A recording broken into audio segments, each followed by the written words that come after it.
Seems that Nexus Mods is under new management. Did you know that? It is, but it's kind of like the same management. They too get off on censoring people. I gotta say, I don't think it's a fetish anymore. I'm starting to believe it's a sexuality. Like, you know when you upload a mod on Nexus Mod that treats women like women and like has beautiful depictions of the female form, and they ban it? Well, I think that's because you and I, we're heterosexual. But the people from Nexus Mods, they get off on censorship. Again, like they will add a new letter to the LGBT. It's probably going to be LGBTQ+C. C for censorship, right? Like that's their sexuality. All jokes aside though, before I get deeper into the video, I want you to understand that I have absolutely no love for Nexus Mods. I think it's a horrible website. I think that the way they're treating their customers is disgusting. I think the way they're treating their quote-unquote partners is abhorrent. And the faster this website goes offline, the better. Because then, hopefully, we can have some reasonable websites growing up. However, with that out of the way, and now that you understand how I feel about the website, we need to have a more nuanced conversation. We need to have a little bit of context. Because you need to understand why they ban certain mods. And unless you understand that, you want to understand why a competitor can't exist. You need to know who to blame, basically. Now, if you're not aware, the United Kingdom has passed what is called the Digital Safety Act.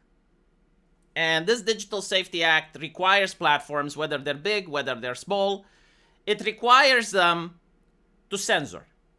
It requires them to have robust age verification, and it also requires them to ban certain material. This doesn't matter if the website is in the UK or not. If the website is outside of the UK but has a lot of British citizens going on it, it falls under the Safety Act. Now you may say, well, what happens if they don't comply? Well, if they don't comply, they can seize any asset that you have in Britain. They can flag you for arrest if you travel to a British-friendly nation. At the airport, they can arrest you and deport you to Britain. They can pressure other people that do business with you to stop doing business with you. And again, if you have money traveling through any British bank, they can seize it. And so companies don't want to deal with that shit. And what most companies have decided to do is to simply region block the United Kingdom. British citizens by the end of the week are going to be surprised to wake up with a smaller internet. But Nexus Mods has decided to comply. So this is why they're adding robust age verification for their not safe for work mods. I haven't gone there. I don't know how they did it or if they implemented it, but I think you need to show ID or to show your face. Like that's probably what you're gonna do. I don't know, like some variation of, like just simply saying that you're over 18 doesn't work, right? Like in Britain, you can say that you identify as a woman and they believe you, but if you say you're over 18, they don't. And so that's one of the signs that Nexus Mods is actually complying with the Online Safety Act.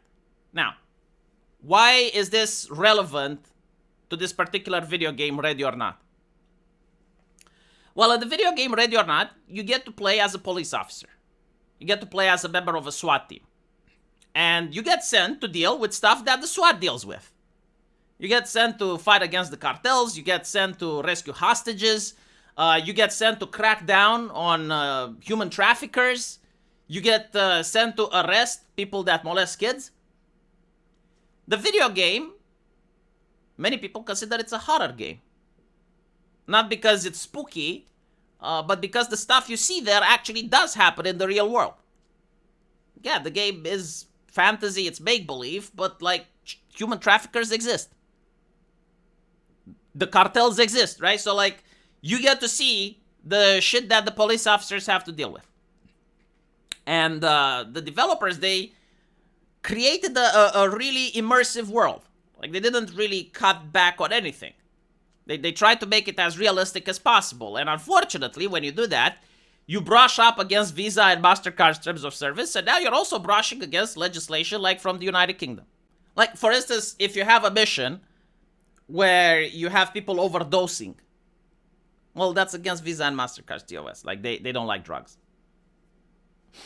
if you have a mission where you go into a house that, let's say, is like hillbillies that inbreed and stuff. Besides, MasterCard don't like incest, right? So, like, you don't know.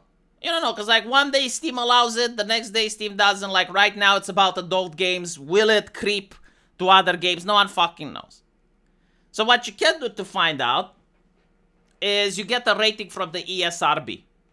And this is what Ready or Not did because they wanted to sell their games on consoles. Steam doesn't care about the ESRB, but Sony does.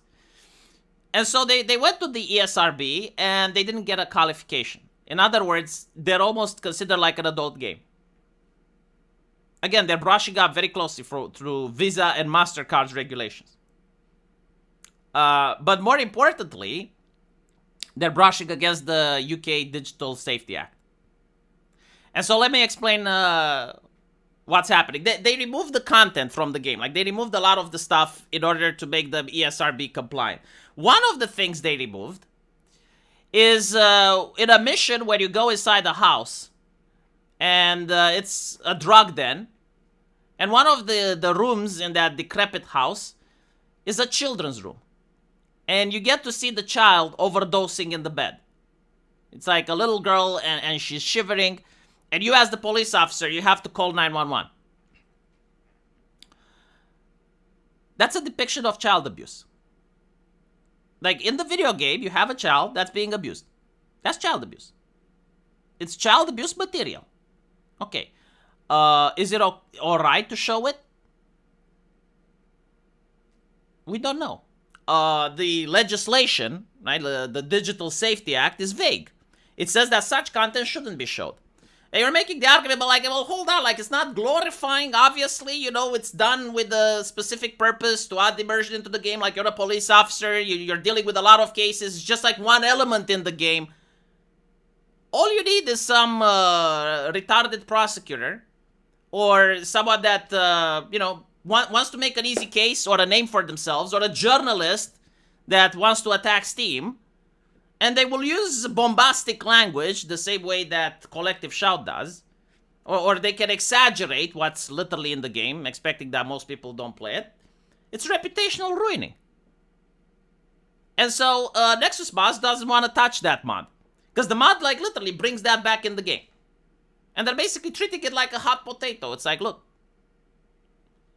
If the ESRB says you're an adult game, if Visa and MasterCard have what you did against their TOS. If the British government says you're not allowed to show child abuse, you are in your video game showing child abuse, even if it's fictional. Even if it's not what most people think about when they hear that word, it actually fits the definition to the point where someone that's an activist or someone that wants to cause trouble, someone that wants to stir shit, can use that in order to, you know, create a moral crusade, to create a moral panic, to sell fear. Because this is what the activists do, right? I mean, you saw the previous one, Collective Shout.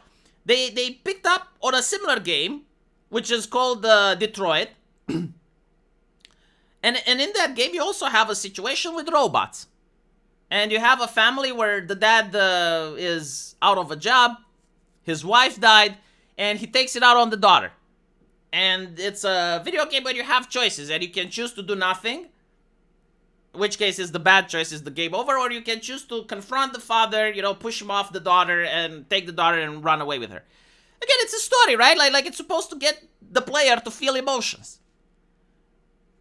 But it's child abuse. Like, you have a child in the video game that's being abused. Now, you can say, well, that's not the spirit of the law. That's not why it was written. Yeah, but it doesn't work like that. Most people don't play video games, or they don't play that game. The activists know exactly what's going on, but they also know that they can sell outrage, they can sell fear, they can sell moral panic, and they will. Right? Like, they will basically say, well, Steam is having video games that has this type of material in it. Hey, Visa and MasterCard, aren't you going to do anything? And then you have, like, Steam risking the reputation. And they can do the same to Nexus Mods. They can be like, Nexus Mods is holding mods that have child abuse. And again, like, by the definition, it fits, right? Even though, like, that's not what people mean. That's not what people think about, right? Like they wouldn't think, oh, it's a video game where you're a police officer and you fight crime and that's a victim, so like you need to call the ambulance. They don't think like that. Or all it takes is some edgy streamer, right? Like someone from Twitch, going in that situation and making fun of camera, you know, like teabagging, pressing the crouch button, fighting the gun. It is the world we live in, and it's how people want to live, more importantly, right? Like they have decided that, no, we need to treat fiction with the utmost serious nature. We need to have like decency in fiction. And so, okay, right, you're sanitizing fiction. You are going to end up with what Marvel and DC has done to their own brand. You're going to end up with what Disney has done to their own brand by sanitizing. That's okay, you know, like there's South Korea, there's China, there's Japan, they play by other rules. And the problem is that the customer isn't interested in morality. The customer is interested in the hobby, the escapism, right? Like they want to play a video game where they're like a police officer and they want to get an authentic experience. They don't want to get the watered down shit. And so China, you know, they don't care about Visa and MasterCard. They don't care about Britain's online safety shit. They will put out video games. People are going to buy them. And this actually hurts the indie industry. This actually hurts the soft power from the West. And the thing is, like, I genuinely believe that the online safety bullshit is going to be bypassed with credit cards anyway, but it's going to make life so difficult because the people that are getting punished are not the citizens. It's the companies, right? So now the entire internet infrastructure is going to have to change or to start abiding by the UK code. And their activists are going to be emboldened in order to go after any website that starts and tries to compete with Nexus Mods. Like, if you make another website competing with Nexus Mods, I guarantee to you, if it starts becoming successful, right, like the moment it becomes successful, you're going to see Visa and MasterCard pulling away. You're going to see a lot of other shit that's being done. Now, you can say, well, what about crypto? People don't use crypto. They're not interested, right? Like, some people use crypto. I'm sure you use crypto. But overwhelmingly, people aren't using crypto. You can't make a business and pay for your servers. Like, you cannot even pay for running the servers using crypto alone.